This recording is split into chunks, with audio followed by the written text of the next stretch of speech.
Finally guys আমরা কিন্তু কৃষ্ণনগরে পৌঁছে গিয়েছি। আর ওখান থেকে কিন্তু নগরদ্বীপে আসার মানে মায়াপুরে আসার কিন্তু অনেক টোটো অটো পেয়ে যাবে। আমরা কিন্তু এখান থেকে করে নিয়েছি টোটো। তো টোটোতে করে কিছুটা রাস্তা তোমাদের যেতে হবে, মানলো আধা ঘন্টা খানিক তো তোমাদের যেতে হবে। দেন তোমরা পৌঁছে যাবে ঘাটে। নদীটা দেখতে পাচ্ছ, এই নদীটা কিন্তু তোমাদের ক্রস করতে হবে। তোমরা কিন্তু কৃষ্ণনগর থেকে ডাইরেক্ট যেতে পারবে। আমাদের কৃষ্ণনগর থেকে প্রথমে এই ঘাটে আসতে হবে, দেন তোমরা পৌঁছে যাবে কিন্তু মন্দিরে। এই ঘাট থেকে বেরোলেই তোমরা মন্দিরে পৌঁছে যাবে। স্টার্ট দিতে হয় কেন?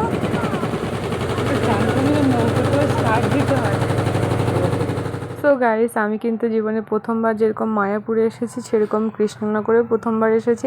আর জীবনে প্রথমবার কিন্তু নৌকোতে উঠেছি। আগে আমার এরকম কোনো এক্সপিরিয়েন্স নেই, কারণ আমি আগে কখনো কোনোদিন নৌকোতে উঠিনি। তো এই প্রথম আমি নৌকোতে উঠেছি। আর আমি জানতামও না নৌকোতে স্টার্ট দিয়ে চালাতে হয়।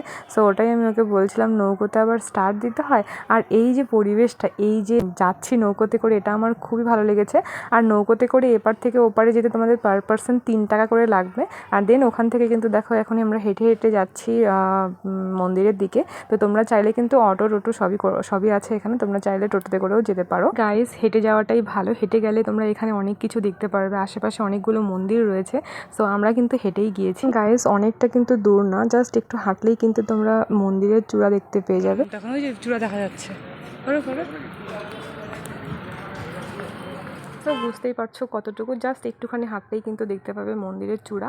আর এদিকে ওদিকে কিন্তু অনেকগুলো সুন্দর সুন্দর মন্দির রয়েছে। আর রয়েছে কিন্তু অনেকগুলো দোকান, যে দোকানগুলো থেকে তোমরা ড্রেস তারপরে বাড়ির জন্য অনেক কিছু নিতে পারো। তো আমার মনে হলো হেঁটে যাওয়াটাই ভালো।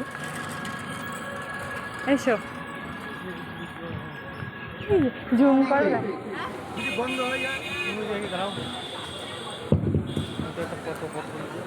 কত তুলবো না, কত পরে তুলবো, এখন ভিডিও। ফাইনালি গাইস পৌঁছে গিয়েছে, দেখতেই পারছো। আর এখানে পৌঁছে জাস্ট মানে শান্তি শান্তি শান্তি। এত সুন্দর একটা জায়গা, দুজনে একসঙ্গে এই জায়গাতে